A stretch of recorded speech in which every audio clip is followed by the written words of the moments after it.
He fired me, stole my company, and called me useless. So I bought the building he worked in. They always think they won. The people who lie, cheat, and climb over everyone else, they never think about what happens after the celebration. They stand at the top, holding a trophy they never earned, believing the people they destroyed are gone forever. But revenge isn't lightning. It's interest on a debt, and every day they ignore it, the balance gets bigger.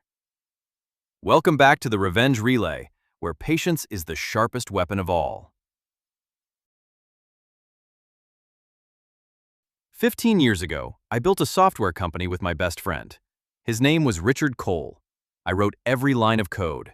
I worked weekends. I mortgaged my apartment to keep the business alive. Richard? He was the salesman, the smile, the handshake, the expensive suit. He called me the genius. It turns out that was easier than calling me the fool. One Friday afternoon, he invited me to the office conference room. There were 3 lawyers waiting. He slid a stack of papers across the table. "Alex," he said with a fake sigh, "we've discovered some irregularities in the company accounts." I laughed. I actually thought he was joking. Then he pushed forward printed bank statements, invoices, fake signatures. My signature. Someone had made it look like I had been stealing from the company for years. I looked at him. I looked at the lawyers. And Richard couldn't even meet my eyes. By Monday morning, I was gone. The board removed me. The investors cut me off. The newspapers called me a fraud. And the company I built from a tiny garage, announced Richard Cole as its sole visionary founder. For the next decade, Richard became everything he ever wanted to be. Magazine covers, television interviews, private jets, luxury homes, politicians shaking his hand. The company exploded into a billion-dollar empire.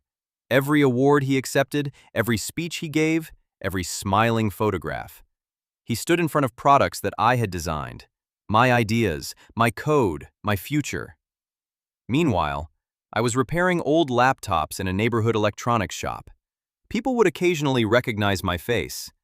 "You look familiar," they'd say. "Weren't you that guy who got arrested?" I'd smile politely. "No," I'd answer. "You've got the wrong person." Eventually, I stopped correcting them. What Richard never knew was that I never stopped building. You see, when he threw me out, he thought he had taken everything. He forgot one thing. I had created the original operating system architecture before the company even existed, and I still had every draft, every prototype, every email, every backup, every notebook, every timestamp. I never went to court because I wasn't interested in compensation. I wanted something money couldn't buy. I wanted the truth, delivered at exactly the right moment. So I waited. While Richard expanded the business, I quietly purchased tiny amounts of company debt through shell corporations. I hired investigators. I collected witnesses, former employees, disgruntled accountants, an old IT administrator Richard had fired after refusing to destroy records. One by one, pieces of the puzzle came together. For 15 years, I didn't make a move. I just watched. And I let Richard build a bigger and bigger stage. Because the higher someone climbs, the further they fall.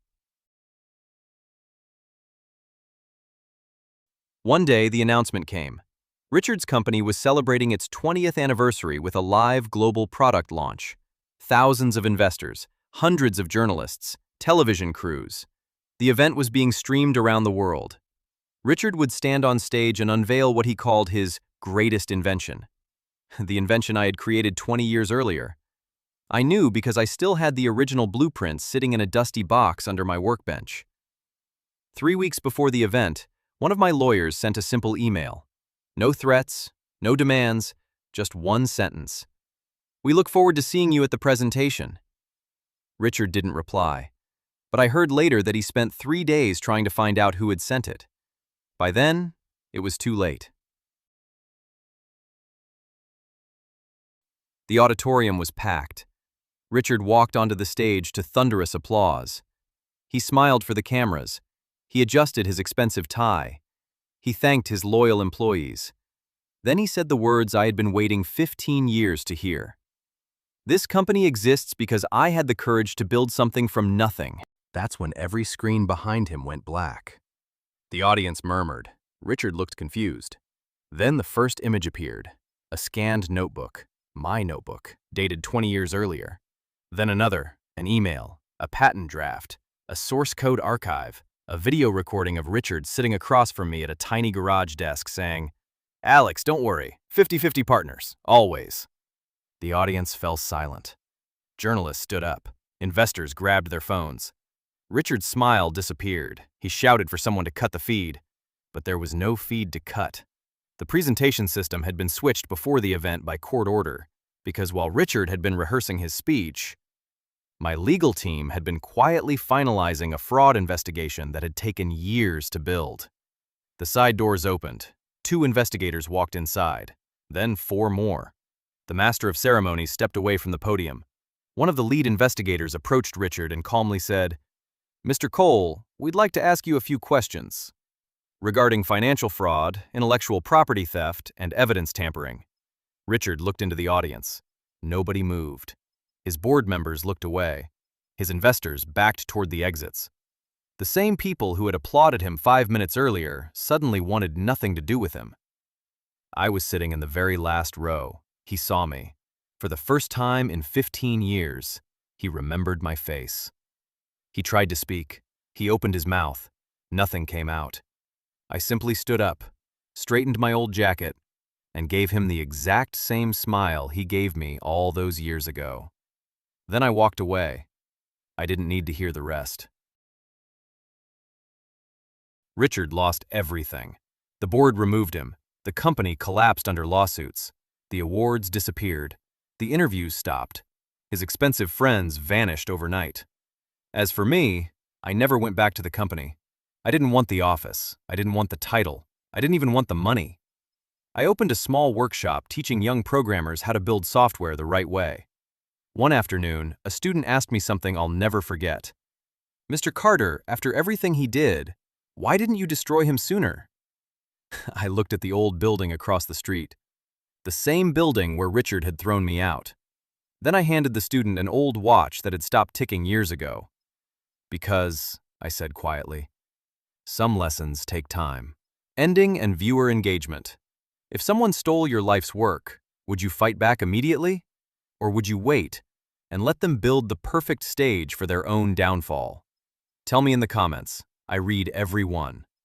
And if you enjoy stories where patience defeats power, where the underdog wins without throwing the first punch, then subscribe to the Revenge Relay and join us for the next chapter. Because if you thought Richard waited too long to realize he had already lost, the next story is even darker. It's about a woman whose boss stole her medical research, became one of the richest CEOs in America, and 10 years later, he unknowingly hired her back as his personal assistant.